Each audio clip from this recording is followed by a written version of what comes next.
நல்லதே நடக்கும்.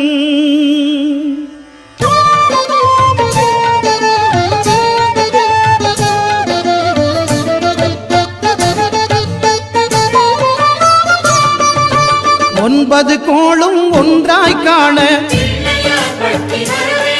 அங்கு கற்பகம் என்னும் கடவுளின் மெய்யில் 9 கோளும் ஒன்றாய் காண அங்கு கற்பகம் என்னும் கடவுளின் மெய்யில் சூரியன் முதலாய் 9 கிரகமும் பலவித குணங்களை கொண்டிருக்கும். எங்கள் கற்பக தருவில் அவை வரும்போது ஒன்றாய் சேர்ந்து பலனளிக்கும்.